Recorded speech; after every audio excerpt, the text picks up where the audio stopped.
Bom, pessoal, primeiramente, bom dia a todos.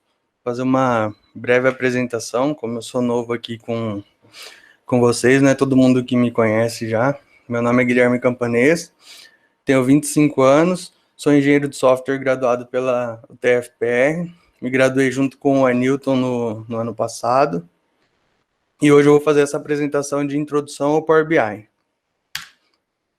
Bom, esses são os assuntos de hoje, um resumo da nossa apresentação. Vamos falar primeiro sobre o que é Business Intelligence, por que o Power BI, falar um pouco sobre Gartner, o que é Power BI, os tipos de conexão, arquitetura de dados, por que implantar o BI, etapas de projeto, e aí no final a gente vai fazer uma implementaçãozinha rápida.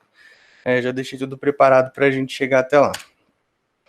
Que é uma frase que eu costumo deixar em todas as minhas apresentações sobre BI ou Power BI, onde ele fala que sem dados você é apenas uma pessoa qualquer com uma opinião. Bom, antes de falar sobre a ferramenta Power BI, eu preciso fazer uma breve introdução sobre o que é o Business Intelligence, porque muita gente confunde hoje nesse cenário a diferença entre ferramentas, processos, métodos e tudo mais.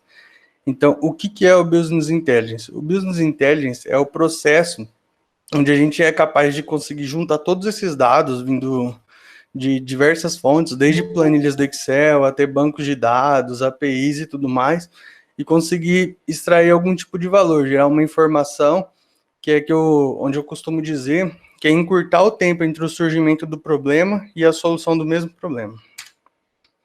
Bom, por que o Power BI? Por que a ferramenta Power BI? Tudo que eu costumo fazer eu procuro buscar referências, coisas positivas e também negativas sobre o assunto, para poder me basear sobre aquilo que eu estou trabalhando. Quando eu comecei a estudar sobre Power BI, eu comecei a pesquisar quais as principais instituições que falavam bem do Power BI, quais eram os principais benefícios e tudo mais. E nessa pesquisa eu encontrei o Gartner. Gartner é a maior empresa de consultoria do mundo e para gerar um pouco mais de valor nas suas informações, eles começaram a fazer uma pesquisa anual sobre os principais softwares de cada tipo de consultoria, desde uma consultoria de implementação em nuvem ou de um software de business intelligence e tudo mais. Bom, no ano de 2021, o Power BI foi lançado em 2015, tá? No meio de 2015. Então é um software novo no mercado, mas desde que ele foi lançado, ele nunca saiu do quadrante dos líderes e visionários. Então, como que funciona esse gráfico? Todas as informações posicionadas aqui na direita superior são as informações de quem está dominando o mercado hoje. Mais acima e mais à direita é maior percentual de mercado, maior visionário e tudo mais. Hoje, a Microsoft, a sua suíte de BI ali, ela concorre diretamente com o Tableau e com o Qlik. São ferramentas de perspectivas diferentes, mas com o mesmo objetivo. Então, o Power BI ele é implementado em DAX, M e tudo mais. Algumas outras ferramentas têm o Python ou o R como principal linguagem ali de desenvolvimento. Aqui mais abaixo a gente tem algumas que começaram a surgir agora, que é uma tipo Alibaba Cloud, que é uma ferramenta nova, mas que já vem ganhando bastante mercado. Por seu primeiro ano já está surpreendendo. Então, quem tiver um pouco mais de interesse, eu vou deixar a apresentação para vocês consultarem alguns outros depois. Bom, o que é o Power BI? A gente falou sobre o que é Business Intelligence, vamos falar um pouco da ferramenta. Bom, o Power BI, ele encurta esse caminho de desenvolvimento. Ele facilita, vamos falar assim, ele é um meio de chegar na tomada de decisão. Você já tem ali qual que é o processo, e para executar esse processo você vai precisar de uma ferramenta. Como a gente viu um pouco mais atrás o porquê, então agora a gente vai entender o quê. O Power BI ele tem uma capacidade muito grande de sincronizar vários tipos de dados, e até por isso que ele é líder de mercado hoje. Então ele faz toda essa concepção, ele tem a questão de consultas, que é o Power Query. O Power BI são três ferramentas, o Power Query, o Power Pivot e o Power View. O Power Query, ele é onde a gente faz toda essa mesclagem das tabelas, transforma de modelo relacional para dimensional e tudo mais. O Power Pivot é como se fosse uma tela de banco de dados, onde a gente executa os relacionamentos, cria algumas consultas e tudo mais. E o Power View é o lugar onde a gente vai criar as visualizações, os gráficos, as plotagens e tudo mais. Aqui eu trouxe alguns tipos de conexão do Power BI, eu trouxe só as 3 primeiras páginas, tá?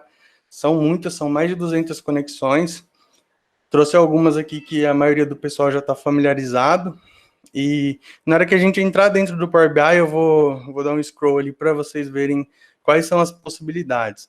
Então a gente vai desde uma planilha de Excel até um commit no GitHub, que está em fase beta, que está sendo testado.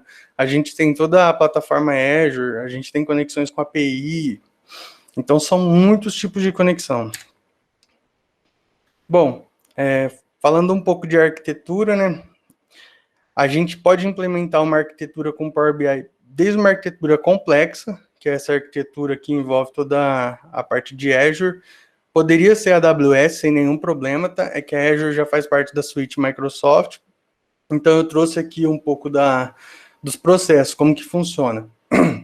Desde a captação dos dados, que é a parte mais à esquerda, e aí a gente vem para a ingestão de dados, o processamento, até chegar aqui no Power BI. Então, o processo de BI, ele não é só Power BI.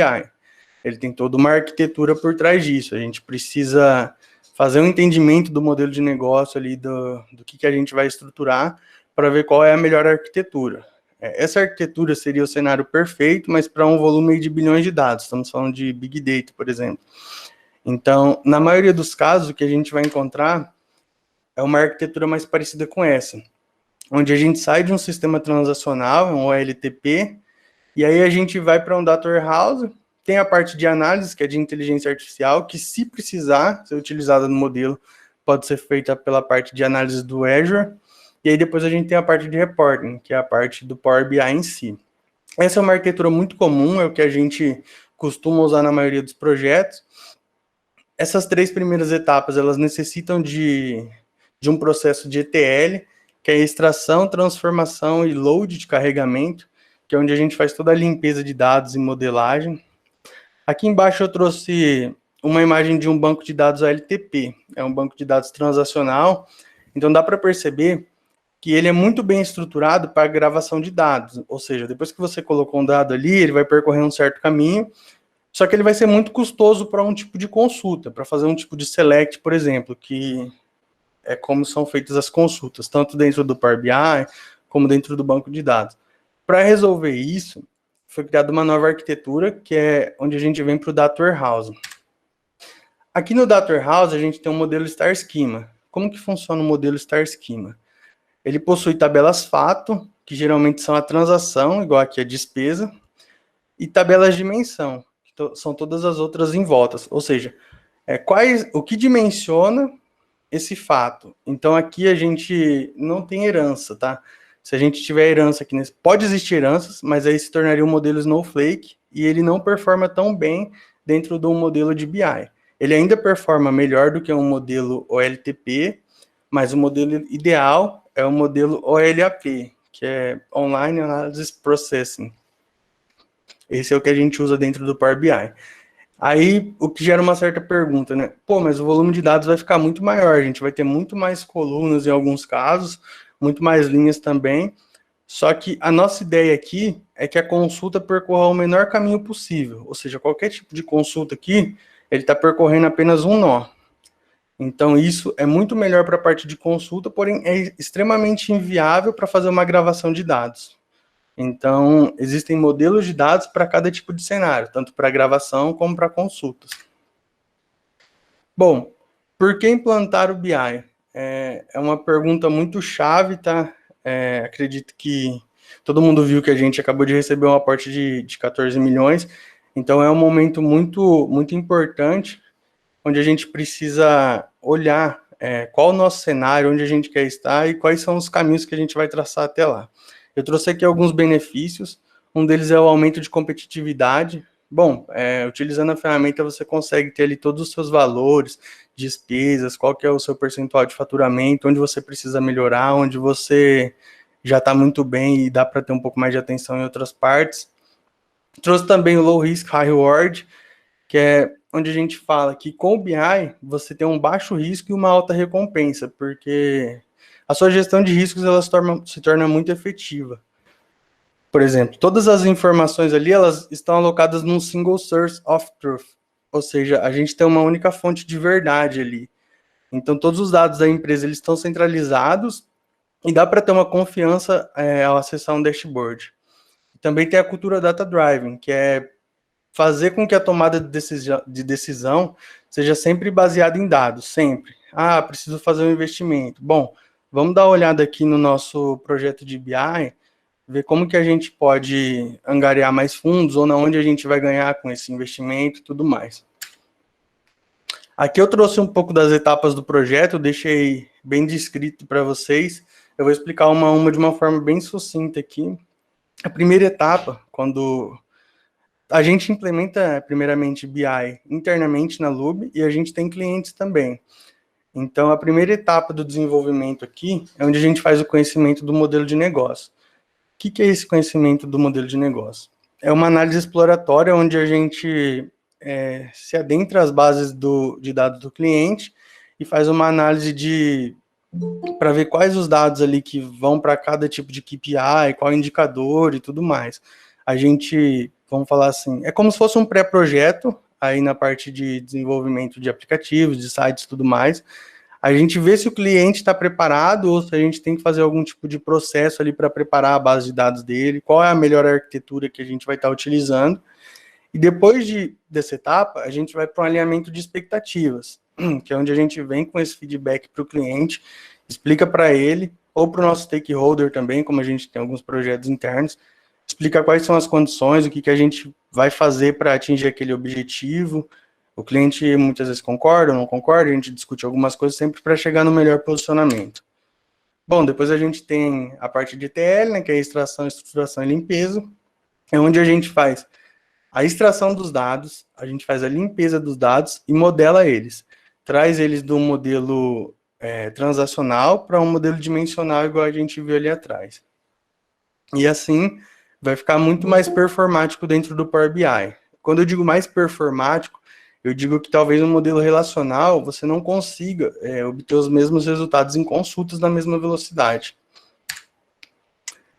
Depois a gente vai para a parte de cálculos, que é onde a gente faz toda a criação dos KPIs, desde como que é medida uma despesa, se ela é distribuída por um date time, ou se ela é distribuída, sei lá, qual é o período de distribuição, ou por setor, por célula e tudo mais. A gente tem a parte de storytelling, que é onde a gente cria as interfaces, a navegação do projeto e tudo mais. Depois tem a distribuição. Chegando nas etapas finais do projeto ali, é onde ele já está pronto para ser compartilhado dentro do workspace da empresa. Depois dessa distribuição, tudo funcionando certinho, a gente faz uma automação, que é onde a gente programa o nosso gate ou o nosso VNet, talvez uma plataforma Azure, depende do projeto, da arquitetura, para que ele faça atualizações ali on demand. Aqui no Power BI a gente trabalha com atualizações em batch, tá? Não é em streaming. A gente já tem um armazenamento, um pré-armazenamento de dados ali, dá para trabalhar com streaming, só que não é tão indicado quanto outras plataformas, como o Spark, por exemplo.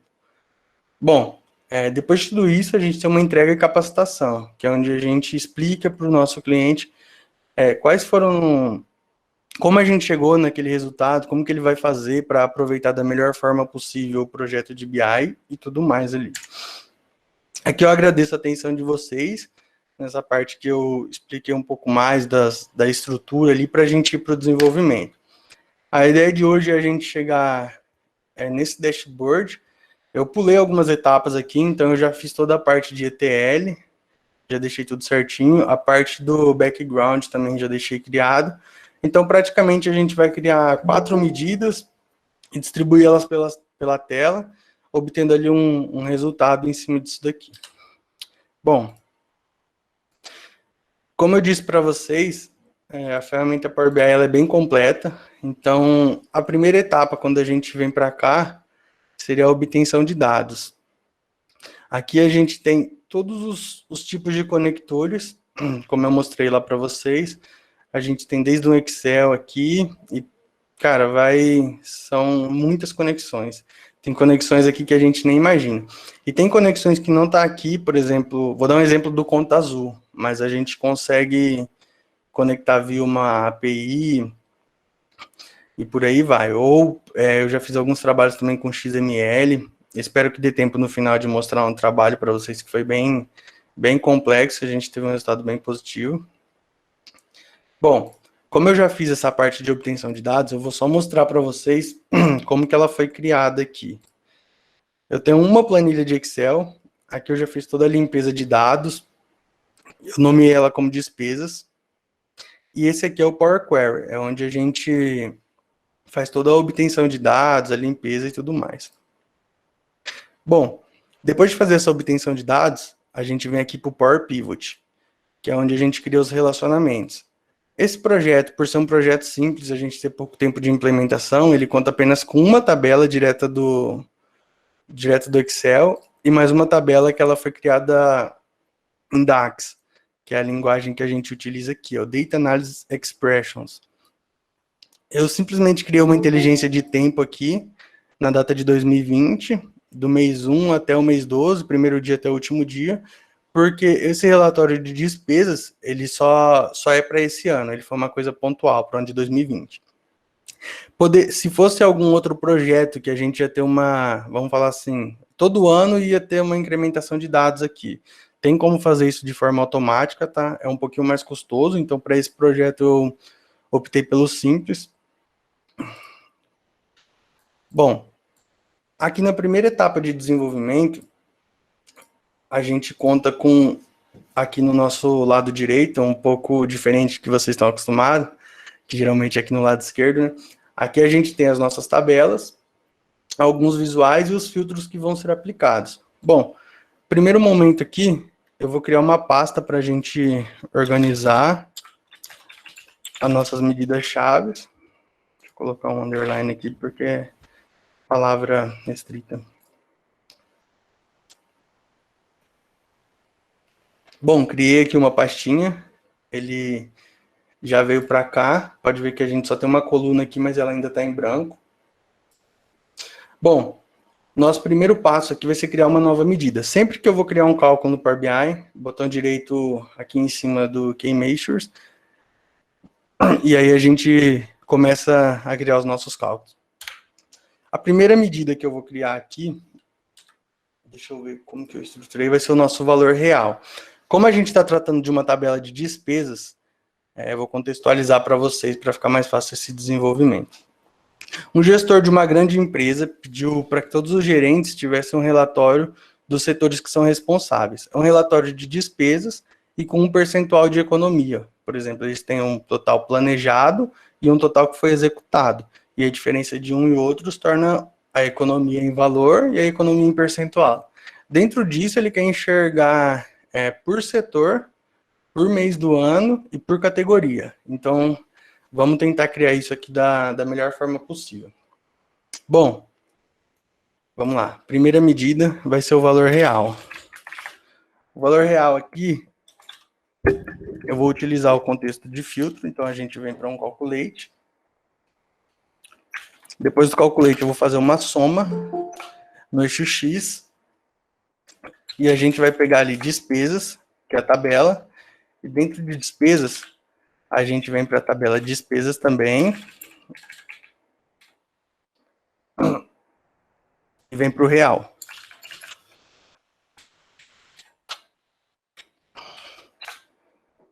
Bom, nosso primeiro cálculo foi criado, ele não vem para a tela ainda. Vou fazer um hackzinho aqui. Para que isso se torne uma pasta de medidas. Eu excluí aquela coluna. Assim que eu fecho o campo e abro novamente, aqui muda para uma pastinha de cálculos. Bom, criamos a nossa primeira medida, que é a real, que é o faturamento, as despesas reais. Agora a gente vai criar mais uma nova medida aqui, que é o planejado.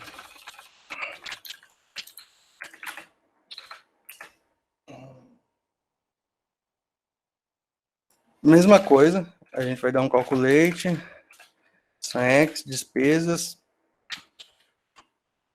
Esse primeiro é para a gente referenciar a tabela, tá? Às vezes vocês estão se perguntando, duas vezes despesas, mas vamos lá, despesas planejada. Fecha aqui, a gente tem o nosso cálculo de planejado. Mais uma medida, a gente vai criar aqui. Como que eu nomeei ela? valor poupado, que é a diferença entre um e outro. Bom, como a gente já criou um planejado e um real, a gente consegue referenciar essa medida aqui. Então, peguei a medida planejada menos a medida real.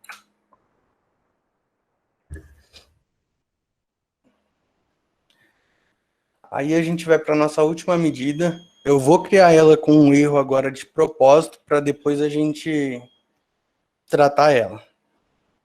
Essa medida é o nosso percentual de economia. Bom, a gente já tem o planejado, já tem o real, a gente já tem o valor poupado. Como que a gente chega nesse percentual de economia? De forma básica, seria o valor poupado dividido pelo planejado. E assim a gente teria as nossas 4 medidas. Bom, como a gente viu aqui, o nosso objetivo é chegar em um dashboard que tem 4 big numbers aqui, que é o valor real, planejado, poupado e economia. Depois a gente tem economia por mês, o planejado versus o real, uma tabela descritiva, mais um gráfico aqui para mostrar a percentual de categoria, e a gente tem 2 filtros. A gente já executou tudo que vai ser feito de forma intuitiva aqui. O que a gente precisa agora é distribuir isso pelos gráficos. Vamos lá. Primeira etapa, aqui na parte de visualizações, a gente tem vários tipos de gráficos.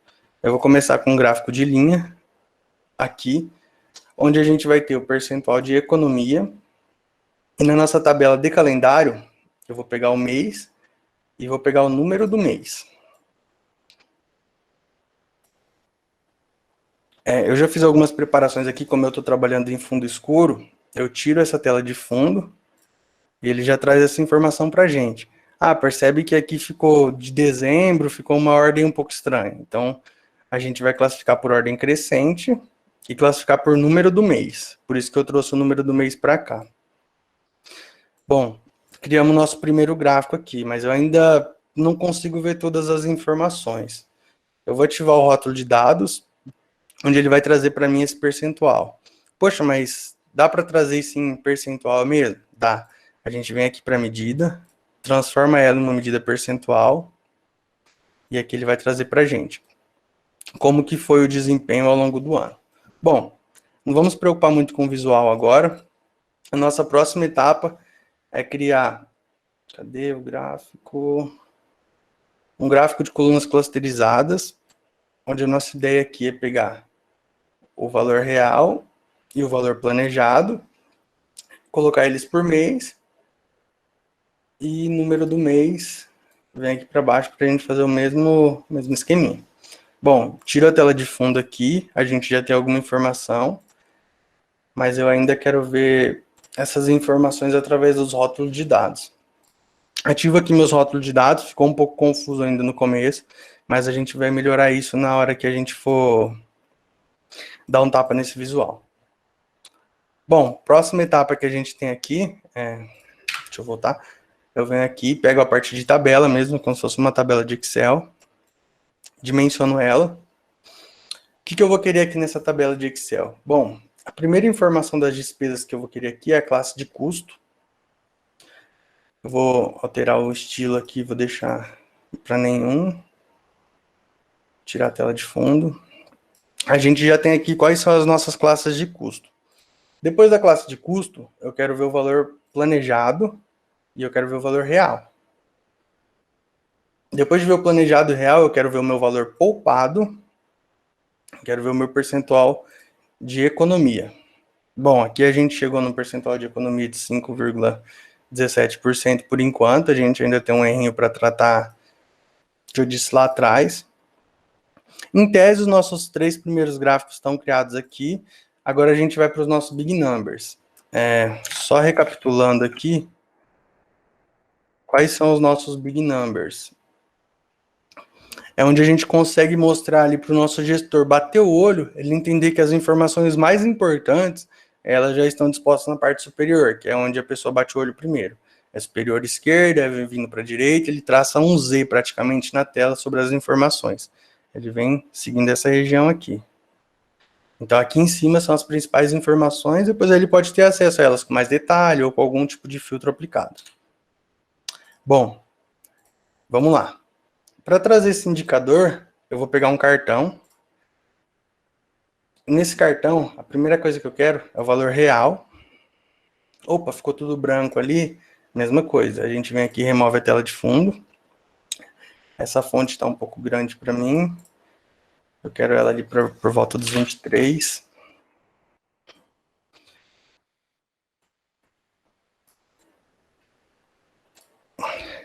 A gente tem o nosso primeiro cartão, que é o valor real.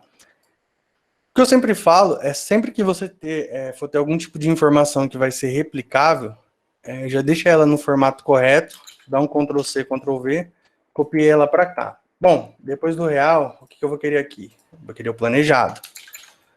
Depois do planejado, ó, o processo é simples, Ctrl+C, Ctrl+V, estou vindo aqui no campo, removi o planejado, agora eu quero o valor poupado.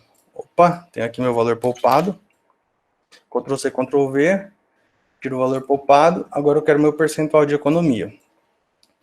Em tese, os nossos 4 big numbers estão criados aqui em cima, são os principais cartões. Agora, eu lembro que lá atrás também a gente tem um contexto de filtro.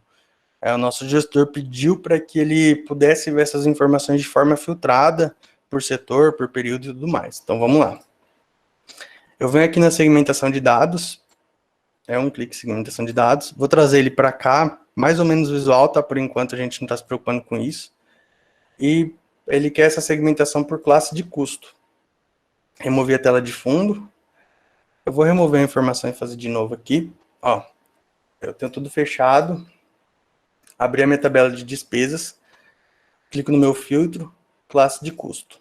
A minha classe de custo já está aqui e já está funcionando. O fruto de conseguir fazer com que isso funcione de forma dinâmica vem de toda a modelagem de dados, tá? Não é só esse processo nosso de criar uma medida, deixar tudo de forma dinâmica aqui também. Da mesma forma que tem no desenvolvimento de software, back-end e front-end, aqui a gente tem o mesmo formato.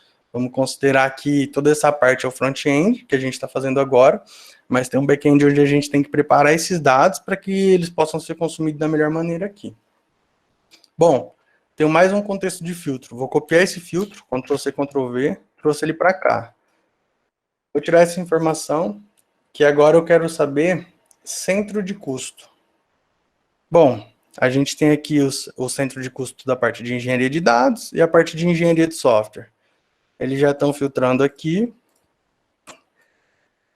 Agora vamos para aquele probleminha que eu falei para vocês. Quando eu filtro aqui por engenharia de dados, ele funciona normal. Quando eu filtro por engenharia de software, ele me traz aqui infinito no percentual de economia. Por que ele me traz esse infinito? Vamos entender. Bom, a gente fez aqui direto o valor poupado vezes o planejado. Só que se a gente não tem valor planejado, 0 dividido por qualquer tipo de número vai se tornar 0. Então, ele traz aqui uma exception para a gente. Ele traz um infinito. E aqui que são os detalhes do Power BI. É fácil criar algumas medidas, mas lidar com exceções não é tão fácil assim. Nesse caso, eu criei uma exceção fácil para a gente tratar ela de uma forma dinâmica. Vamos lá. Eu vou trazer um if error aqui. Se isso daqui estiver errado, o que eu quero que aconteça? Bom, vamos colocar mais um if aqui dentro concatenado. E qual que é a ideia? Se o planejado for igual a 0, o que eu quero fazer? Eu quero que o meu valor, eu quero que seja passado o meu valor poupado para lá. Então vamos lá, valor poupado. Aqui a diferença entre if e else é vírgula, tá? Então, por exemplo, if, essa situação, vírgula, que é o else. If, essa situação, isso. Aí, vírgula, agora é o else. Então, vamos lá. Se o planejado for igual a 0, que aqui a gente tem alguns casos, eu quero passar lá para dentro do planejado o valor poupado. Beleza, ele vai atender essa nossa situação. Se não, eu quero que o meu valor poupado seja dividido pelo valor planejado, que é exatamente igual está aqui embaixo. Ok. Agora eu vou fechar esse if, vou colocar uma vírgula aqui, e ele vai falando para a gente aqui em cima, ó. Eu saí desse if, agora eu preciso tratar o meu if error. Se caso der um erro aqui, eu quero que ele me traga um blank, que é uma célula em branco aí. Deixar.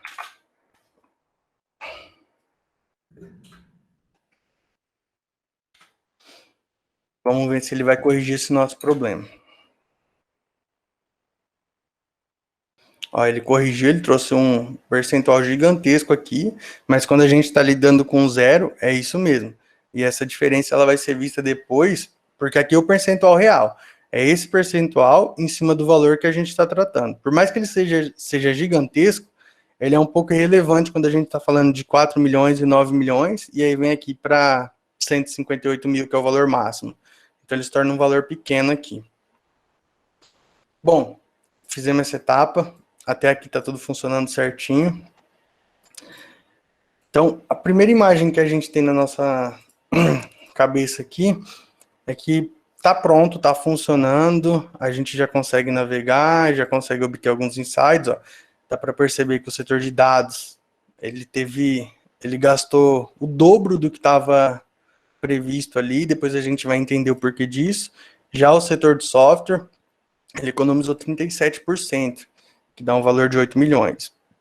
No finalzinho, a gente vai fazer uma análise um pouco mais criteriosa para entender o que esse relatório está dizendo para a gente. Bom, como eu disse aqui, algumas informações a gente poderia melhorar, deixar elas com um visual um pouco mais legal na tela. Vamos lá. Aqui, quando a gente vem para... Como eu já estou trazendo os meus rótulos de dados aqui dentro de cada campo... Opa, deixa eu... Vou ficar por número do mês. Ordem crescente. Beleza. Certinho? Eu já estou trazendo aqui, então eu não preciso desse eixo me auxiliando aqui do lado. O que eu posso fazer? Posso clicar no gráfico, vir aqui no rolinho, que é a parte de editor visual. Eu posso desativar o mês? Opa, não posso. Eu posso desativar ali na lateral? Posso sim, porque no eixo Y, a gente tem informações apenas de, como se fosse um tabulado, ele mostrando para a gente quais são essas informações, mas como eu disse, a gente já tem aqui.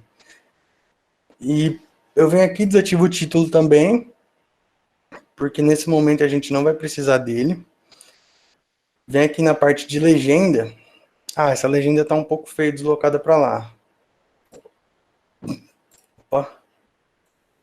Clico aqui, pincelzinho. Vem para a legenda, posição superior central. Beleza. Vem aqui para meu título. Tá ok, eu só quero que ele fique alinhado no centro. Bom, melhorou um pouco o nosso gráfico, já está melhor a nossa visibilidade, mas os rótulos de dados eles ainda estão um pouco fora de contexto aqui. Venho aqui nos meus rótulos de dados, altero eles para vertical, melhorou um pouco do que já estava antes, já fica uma visualização um pouco mais clean, mas ainda vou diminuir um pouquinho esse rótulo de dados. Vamos ver se ele pega um tamanho 8, muito pequeno, deixa assim mesmo. Bom, conseguimos chegar aqui no nosso primeiro gráfico, a gente já tem um resultado. Por que eu posicionei esse gráfico acima desse? Como o nosso espaço na tela ele é um pouco reduzido para essa quantidade de análise, a gente não vai ter tanto aproveitamento lateral, então o que eu vou fazer? A gente consegue perceber que eles se equiparam aqui, então mês de janeiro, eu quero que ele fique rente aqui. Como que eu vou fazer isso? Mesmo esquema, eu vou vir aqui no eixo Y, vou desativar o título. Eu não preciso do meu eixo Y também, então você consegue entender, ó. Bom, já que dá para entender, eu posso desativar esse meu eixo e deixar apenas o campo mês, que é para me nivelar, que aqui é janeiro, que aqui é fevereiro, e eu posso ver isso através do passar do mouse aqui também. Vou ajeitar esse título aqui, deixar ele centralizado também. Bom, aqui a gente já deixou os gráficos legaisinhos do formato que eu queria chegar com vocês. E agora que acontece um pouco da mágica aqui, né? A gente vê um dashboard um pouco sem vida e traz um pouco de vida para ele. que é onde a gente trabalha nessa parte do segundo plano da tela aqui no background. Bom, a gente já tem uma outra cara, precisando trabalhar um pouco os nossos alinhamentos. O Power BI ele tem sistema de grids também, tá? Eu deixo algumas grids ativadas, mas outras não. Por questão de gosto em desenvolvimento também, e facilidade com alguns cenários. Ali meus gráficos aqui. Percentual de economia, vou diminuir um pouquinho. Beleza, ó. Todos esses dados que a gente tem aqui embaixo, a gente vai ter aqui em cima também. Então, nesse momento, não faz sentido a gente deixar os totais aqui. Vou posicionar.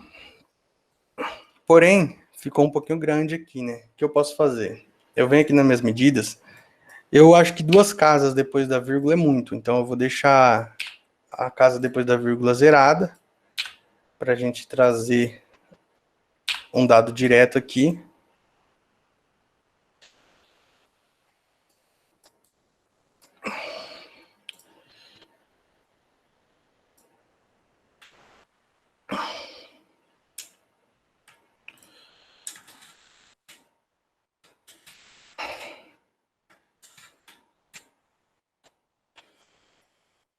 Bom, aqui a gente tem os nossos big numbers em tese, finalizados. Valor poupado, ele está com casa depois da vírgula. Aqui, como a gente tem um valor muito quebrado, e faz uma diferença, que é meio milhão, eu vou deixar uma casa depois da vírgula só. Poupado, uma casa. Aí, beleza. Bom, note que aqui a gente já tem um resultado. A gente pode diminuir essas caixas, mas elas fazem diferença somente aqui no desenvolvimento, tá? Na hora que a gente vai para uma publicação, atualização, ele já fica certinho. Bom, falta só uma coisa de tudo que a gente se propôs a fazer aqui, que é colocar esse gráfico. E aqui eu quero saber, vamos voltar aqui rapidinho e consultar. Quero saber o real por cento de custo. Então, joga a minha informação real aqui. E aqui em despesas, eu quero centro de custo. Bom, vou remover a tela de fundo. Ele me traz algumas informações um pouco bagunçadas. Como que a gente pode arrumar isso? Eu quero só categoria. E eu não quero essa legenda aqui. Tá, vamos ver se eu consigo trazer nesses rótulos categoria e percentual do total. Beleza. A gente conseguiu criar aqui o nosso indicador. Bom, tô com 38 minutos agora. Vou me arriscar a fazer uma etapa com vocês aqui. Fazia bastante tempo que eu não tinha realizado essa etapa. E há algum tempo a gente teve um cliente aí, agora nesse último projeto, que ele solicitou para a gente que ele queria ver quando que os dados dele foi atualizado. Então, como que eu faço isso? Crio uma consulta nula. E aqui nessa minha consulta nula, aqui é a linguagem M, tá, pessoal? É diferente do DAX. Aqui eu vou passar um date time zone. Aí aqui eu vou dar um switch zone. Bom, eu quero uma data de um certo local, só que por padrão ele vem nos Estados Unidos. Eu quero trocar esse local. Qual que é o local que eu quero trocar? Date time zone. E eu quero falar para ele que é o local de agora. Tá, mas ele não tem essa inteligência para entender qual que é esse local de agora. Então vamos lá. A gente está num GMT menos o 3, 0. Olha, eu espero que funcione. Criamos uma consulta aqui. Eu vou colocar o nome como update. Vem aqui, dou um fechar e aplicar. Ele vai atualizar o meu front. E aí, o que eu quero fazer? Eu quero trazer um cartãozinho para cá. E dentro desse cartão, quero colocar meu update. Deixa eu remover a tela de fundo. Ó, ele traz um valor gigante aqui para a gente. Deixa eu diminuir esse rótulo de dados. Aqui por volta de 12 também.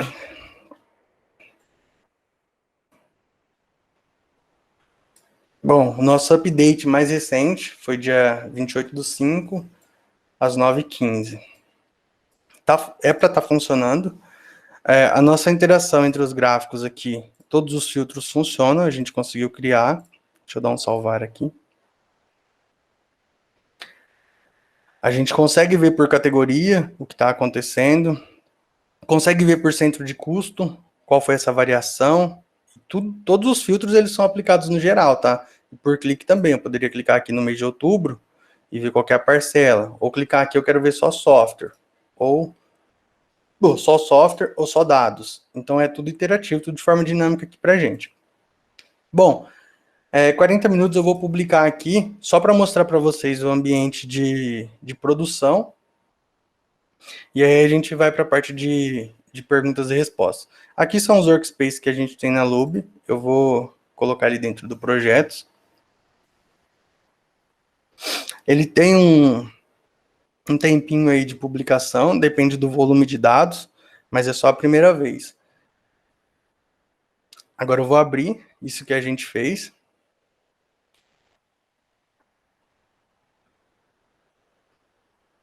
Bom, pessoal, aqui é o nosso ambiente de produção. Aqui eu não preciso ficar segurando o Ctrl para selecionar algum filtro, porque eu preciso fazer isso no ambiente de desenvolvimento. Aqui eu já consigo navegar, consigo selecionar 2, 3, ver todas as informações conforme foi solicitado. Então, a gente atendeu as solicitações do nosso gestor. Uma última informação, eu vou vir aqui para o nosso Workspace. Deixa eu ver o nome desse projeto aqui, Despesas Live. Workspace, Projetos Lube, Despesas Live. Quando eu clico aqui, eu vou para o agendamento de atualização. Bom, aqui a gente pode fazer várias coisas. Adicionar cache, a gente pode fazer uma atualização agendada. O meu gateway já está conectado. O que eu vou fazer agora? Vamos perceber que agora é 9h18 do dia 28/5. O que eu vou fazer? Eu vou pedir para que ele atualize aqui, só para a gente ver se aquele nosso script está funcionando. Eu fui lá, cliquei em atualizar, ó, ele está em andamento, vai ser uma atualização rápida, vou dar um F5 na página que provavelmente já vai ter terminado.